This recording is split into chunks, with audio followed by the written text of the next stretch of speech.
Hi hello everyone. सो banking sector में एक under valued player पे आज हम डिस्कशन करेंगे, सूर्योदय स्मॉल फाइनेंस बैंक। पिछले काफी क्वार्टर से कंसिस्टेंटली अच्छा कर रहा है ये बैंक, ग्रोथ अच्छी है, एसेट क्वालिटी को मेंटेन रखा है बैंक ने। लेकिन स्टॉक को कुछ खास रिवॉर्ड मिला नहीं है मार्केट से। इनफैक्ट पूरा लैंडिंग स्पेस अगर हम देखें तो काफी ऐसे प्लेयर्स हैं जिनकी परफॉर्मेंस अच्छी रही है, लेकिन मार्केट ने उनके स्टॉक को रिवॉर्ड नहीं किया है। सो यहाँ पे काफी इंटरेस्टिंग अपॉर्चुनिटी बनती है अगर हम उन प्लेयर्स को आइडेंटिफाई करें जिनका ग्रोथ एसेट क्वालिटी अच्छा है एंड मैनेजमेंट बहुत क्लियर है, कॉन्फिडेंट है अपने एसेट क्वालिटी को लेकर के, उसके आउटलुक को लेकर के। सो वो प्लेयर्स काफी अच्छे अपॉर्चुनिटी ऑफर करते हैं करंट लेवल पे, तो उन प्लेयर्स के ऊपर हमको फोकस करना है। सूर्योदय का अगर हम रिजल्ट देखें Q1 में, तो रिजल्ट काफी अच्छा था कंपनी का।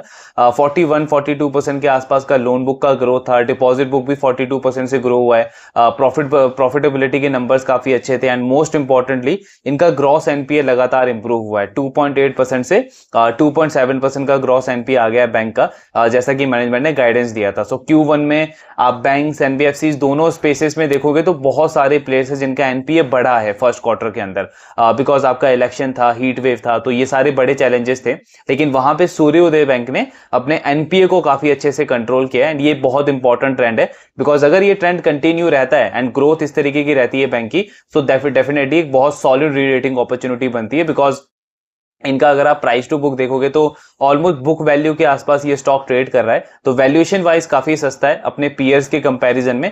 जैसे अगर आप स्मॉल फाइनेंस बैंक में ही देखो तो उज्जीवन बैंक या इक्विटास बैंक ये ऑलमोस्ट 2 के प्राइस टू बुक पे ट्रेड कर रहे हैं और इनका वैल्यू इनका फंडामेंटल लगातार डिटोरियोरेट हो रहा है। इक्विटास का एनपीए बढ़ रहा है, उज्जीवन का ग्रोथ घट रहा है, तो ये बड़े प्रॉब्लम है इन बैंक के साथ में। लेकिन वहां पे अगर सूर्योदय का परफॉर्मेंस सस्टेन रहता है तो डेफिनेटली ये प्राइस टू बुक यहां से इंप्रूव होने का काफी हाई चांस है। सो रिजल्ट अच्छा है। अब देखेंगे कि कौन कॉल में मैनेजमेंट कितना ज्यादा कॉन्फिडेंट है अपने आउटलुक को लेकर के एंड ओवरऑल कैसा गाइडेंस है उनका आने वाले क्वार्टर्स को लेकर के।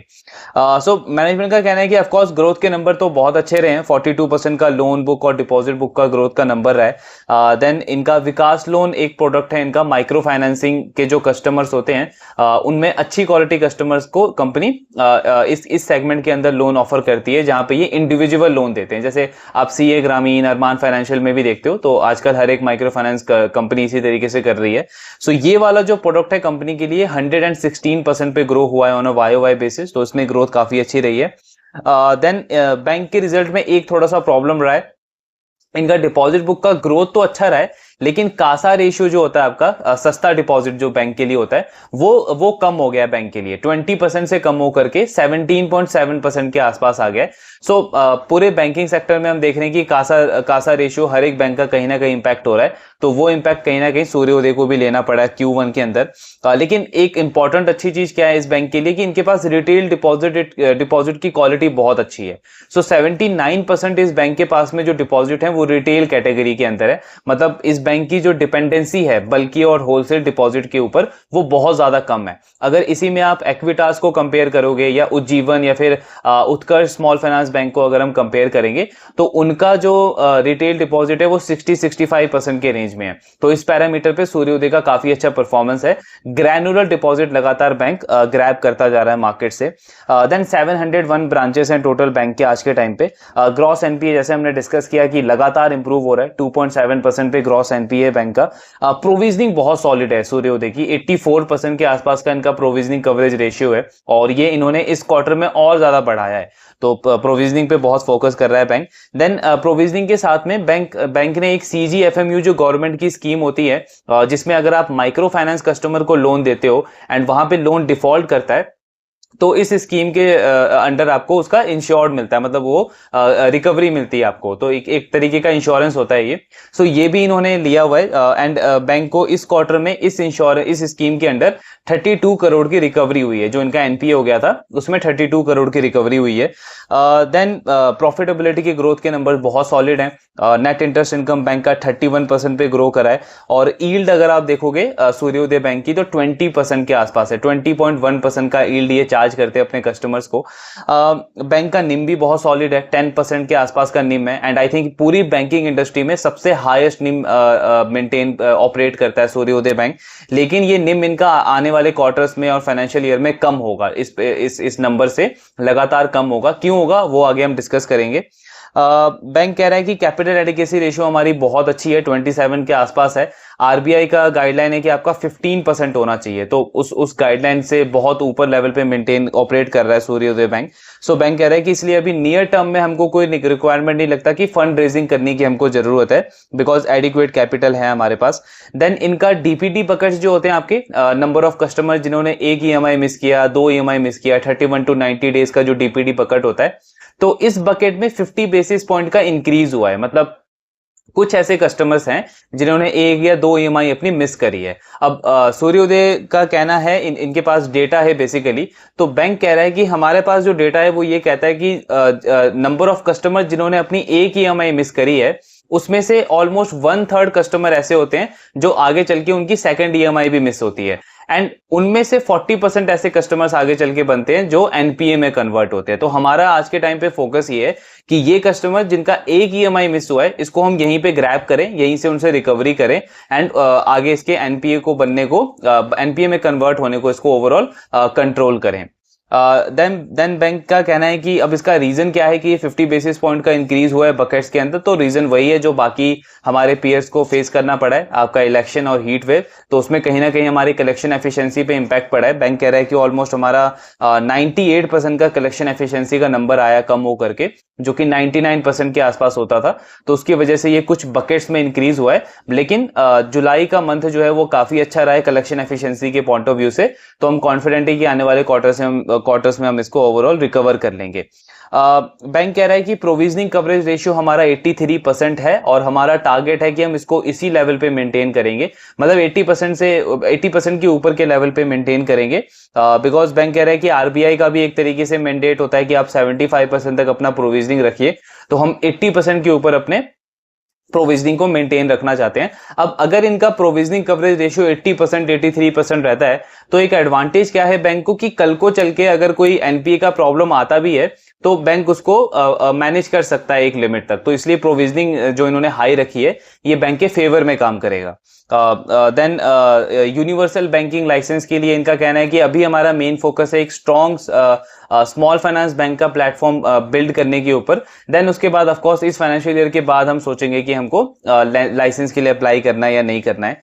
बैंक कह रहा है कि जो सीजीएफएमयू जो रिकवरी जो हुई है गवर्नमेंट की इस स्कीम से, तो 32 करोड़ के आसपास की वो रिकवरी हुई है, एंड उसमें अगर आप ग्रॉस क्रेडिट कॉस्ट देखो तो 95 करोड़ था, मतलब 95 करोड़ अमाउंट था जो एनपीए में कन्वर्ट हो गया था इस क्वार्टर में। देन उसमें से 11 करोड़ की रिकवरी हो गई, मतलब कुछ कस्टमर थे जो एनपीए में गए और उनमें से 11 करोड़ की रिकवरी हो गई, एंड फिर उसके बाद ये 32 करोड़ जो है ये गवर्नमेंट की तरफ से आ गया। तो जो नेट क्रेडिट कॉस्ट रहा इस बैंक का इस क्वार्टर में वो अराउंड 52 करोड़ के आसपास रहा।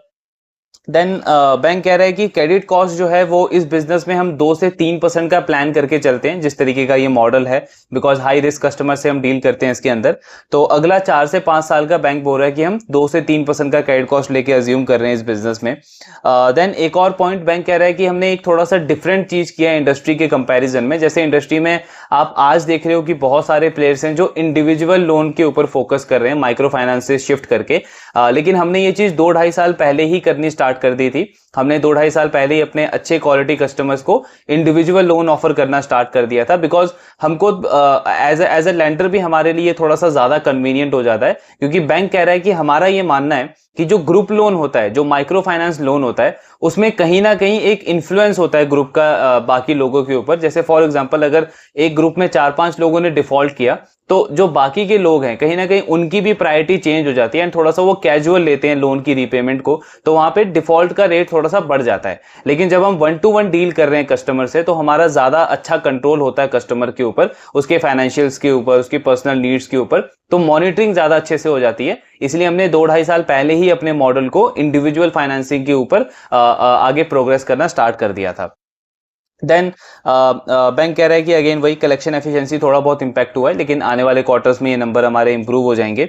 क्रेडिट कॉस्ट को लेकर के अगेन बैंक का कहना है कि एक साइकिल होता है माइक्रो फाइनेंस का, तो इस साइकिल में हमारा मानना है कि 2.5 से 3% का क्रेडिट कॉस्ट रहेगा अगले 4-5 साल के लिए। बट ऑफ कोर्स अगर कोई अनफोर्सीन इवेंट आता है, जैसे डीमोनेटाइजेशन आया था, फिर मैनेजमेंट कह रही है कि बीच में आंध्र प्रदेश में एक क्राइसिस आया था, आपका कोविड आया था, तो ऐसा अगर कोई क्राइसिस आता है तब तो ऑफ कोर्स आपका वो जो क्रेडिट कॉस्ट है वो थोड़ा सा बढ़ जाएगा, जो 2.5-3% है उससे उससे थोड़ा ज्यादा नंबर चला जाएगा।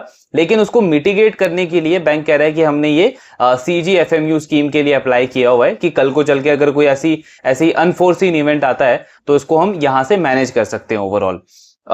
देन ROE की बात हो रही है, तो बैंक कह रहा है कि 12% का ROE है इनका FY24 के अंडर। सो इन्होंने गाइडेंस दिया है कि FY25 में 15% तक का ROE ये लेके जाना चाहते हैं अपने ROE के नंबर को।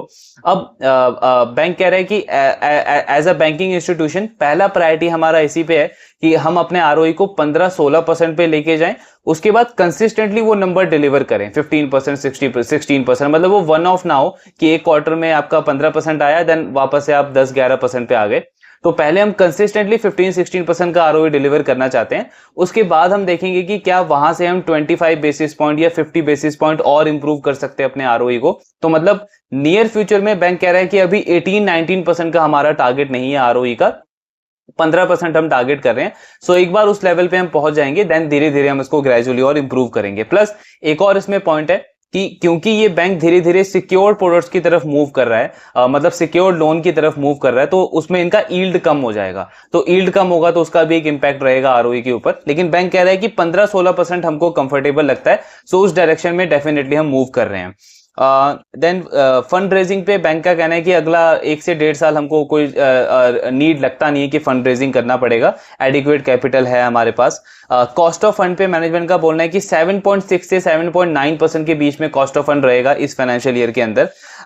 And credit to deposit ratio एक बहुत इंपॉर्टेंट फैक्टर है जो RBI लगातार मॉनिटर कर रहा है, बार बार बैंकों को वो अपने क्रेडिट टू डिपॉजिट रेशियो को हेल्दी रखने के ऊपर उनको बार बार रेगुलेट कर रहा है। और अभी अगर आप HDFC बैंक को भी देखोगे तो रिसेंटली उन्होंने क्या किया है कि 9,000 करोड़ का जो उनका कार लोन था वो उन्होंने सेल किया है। क्यों? बिकॉज उनको अपना credit to deposit ratio maintain करना है। तो सूर्योदय बैंक का अगर आप क्रेडिट टू डिपॉजिट रेशियो देखोगे तो अभी 110% के आसपास है। बैंक कह रहा है कि इस फाइनेंशियल ईयर के एंड तक हम इसको 100% तक लेके आना चाहते हैं, बिकॉज इनका जो डिपॉजिट बुक का ग्रोथ है वो ज्यादा रहने का चांस है कंपेयर टू लोन बुक का ग्रोथ। देन आज अगर हम इनका प्रोडक्ट मिक्स देखते हैं तो 58% जो लोन है इस बैंक के पास में वो माइक्रो फाइनेंस का लोन है और 42% इनका रिटेल एसेट है। बैंक कह रहा है कि पहला टारगेट है कि धीरे धीरे इसको हम 55-45 करें, मतलब 55 microfinance, 45 retail asset. And then medium term में हमारा टारगेट है कि इसको हम 50-50 करें, मतलब 50% आपका माइक्रो फाइनेंस और 50% आपका रिटेल एसेट। तो यही रीजन है कि जिसकी वजह से इनका मार्जिन आगे चल के कम होने का एक्सपेक्टेशन है, बिकॉज अगर आपका सिक्योर प्रोडक्ट का शेयर बढ़ेगा तो डेफिनेटली आपका जो यील्ड है वो कहीं ना कहीं कम हो जाएगा। तो बैंक बोल रहा है मार्जिन आज हमारा 10 से 10.5% के बीच में है। जैसे जैसे हमारा प्रोडक्ट मिक्स चेंज होगा in the favour of secured product, तो बैंक कह रहा है कि हमारा जो यील्ड है वो कम होकर के मार्जिन जो है वो कम होकर के 8 से 8.5% के बीच में आ जाएगा। बैंक कह रहा है कि बल्कि डिपॉजिट पे हमारी 20% के आसपास की डिपेंडेंसी है आज के टाइम पे, एंड हम इसको 20 to 30 के बीच में ही मेंटेन रखना चाहते हैं। सो कभी भी ये 30% क्रॉस नहीं करेगा। मेन हमारा इंटरनली टारगेट है कि इसको हम 20% तक ही मेंटेन करें। कासा रेशियो का गाइडेंस इन्होंने रिड्यूस किया है, एक ये छोटा सा आप नेगेटिव पॉइंट बोल सकते हैं उनके रिजल्ट में। तो बैंक कह रहा है कि आप मार्केट देख ही रहे हो कि बहुत ज्यादा टफ है डिपॉजिट के लिए। जो बहुत बड़े बड़े PSU बैंक्स हैं लाइक SBI, आपका PNB, वो भी डिपॉजिट बुक को ग्रो करने के लिए बहुत बड़ा चैलेंज फेस कर रहे हैं। कासा डिपॉजिट की अगर हम बात करें तो सारा पैसा जो है वो मेनली कैपिटल मार्केट की तरफ शिफ्ट हो रहा है, हाई यील्डिंग एसेट्स की तरफ शिफ्ट हो रहा है। तो बैंक कह रहा है कि ये एक बहुत चैलेंजिंग टाइम है, तो इसलिए हमको अपना गाइडेंस रिड्यूस करना पड़ा है कासा रेशियो का। बैंक ने एक्चुअली गाइडेंस दिया था कि हम 23% का कासा रेशियो टारगेट कर रहे हैं FY25 के अंदर, बट पहले क्वार्टर में इनका 20 से 17% के आसपास कासा रेशियो आ गया। तो अब मैनेजमेंट बोल रहा है कि हमारा टारगेट यही है इस साल के लिए कि कासा रेशियो हम 20% पे ही मेंटेन कर लें। अगर 20 से ज्यादा हो जाएगा तो डेफिनेटली एक बहुत बड़ा अचीवमेंट होगा वो हमारे लिए, लेकिन पहला हमारा टारगेट ये है कि इसको हम 20% पे एटलीस्ट मेंटेन करें। देन उसके बाद आगे देखेंगे कि इसको आगे और कैसे प्रोग्रेस करना है। देन ग्रोथ का गाइडेंस इन्होंने मेंटेन रखा है, 30 से 35% का लोन बुक का ग्रोथ ये बैंक टारगेट कर रहा है और 40 से 45% का डिपॉजिट बुक ये टारगेट कर रहा है। सो बैंक बोल रहा है कि अगर डिपॉजिट बुक हमारा 40-45% के रेंज में रहता है ग्रोथ, तो लोन बुक को फंड करना कोई बहुत बड़ा चैलेंज नहीं रहेगा। लोन बुक आराम से 30-35% के रेट से ग्रो हो जाएगा। बड़ा चैलेंज फिर से बैंक कह रहा है कि कासा रेशियो को बिल्ड करना है, कासा रेशियो को इंप्रूव करना है। सो उस पर हमारा मेन फोकस है, बिकॉज डिपॉजिट में भी एफडी वगैरह से तो हमारा डिपॉजिट आ रहा है ओवरऑल। विकास लोन जो इनका प्रोडक्ट है, जो इंडिविजुअल लोन ये ऑफर करते हैं, उसमें बैंक कह रहा है कि 90% जो हमारे कस्टमर्स हैं उनके पास या तो अपना खुद का घर है या फिर पिछले 5 साल से ज्यादा के टाइम से वो एक ही जगह पे रह रहे हैं। तो इसका मतलब क्या हुआ कि ये कस्टमर्स की जो प्रोफाइल है वो काफी स्टेबल है, मतलब स्टेबिलिटी है उनके इनकम में, उनके ओवरऑल प्रोफाइल में। तो जिसकी वजह से इनका जो रीपेमेंट की प्रेडिक्टेबिलिटी है वो काफी ज्यादा हाई हो जाता है। तो बैंक बोल रहा है, इसीलिए आप देखोगे कि हमारा जो एनपीए है वो माइक्रो फाइनेंस के पोर्टफोलियो में थोड़ा सा ज्यादा है, लेकिन जो हमारा विकास लोन का पोर्टफोलियो है उसमें एनपीए कम है, उसकी एसेट क्वालिटी अच्छी है, बिकॉज इन कस्टमर्स की प्रोफाइल काफी ज्यादा अच्छी है और उसको हम पूरा अच्छे से असेस करके आगे प्रोग्रेस करते हैं।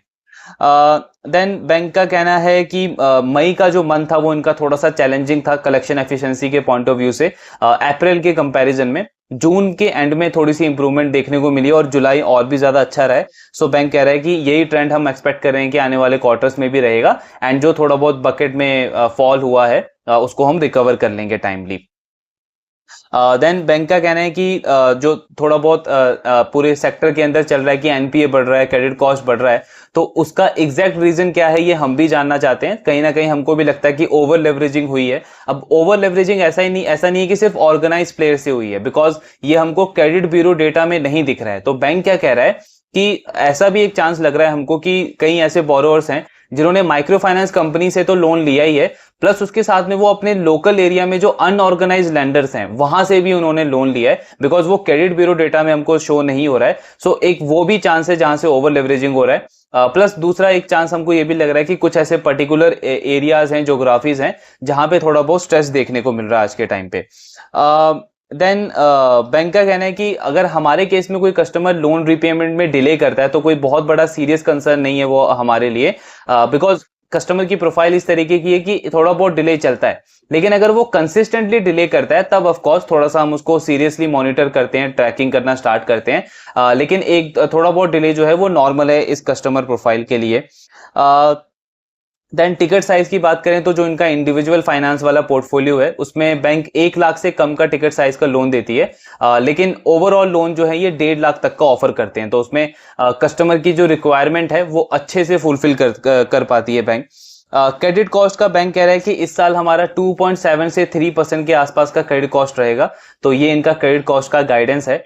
Q1 में क्रेडिट कॉस्ट इनका 3% से 3.2% के आसपास रहा है, लेकिन बैंक कह रहा है कि क्योंकि Q1 ऑफ कोर्स आपका चैलेंजिंग क्वार्टर था तो आने वाले क्वार्टर्स में हमारा क्रेडिट कॉस्ट इंप्रूव होगा, प्लस ये CGFMU वाला स्कीम भी है, तो इसलिए हम 2.7 से 3% के बीच में अपने क्रेडिट कॉस्ट को मेंटेन कर लेंगे।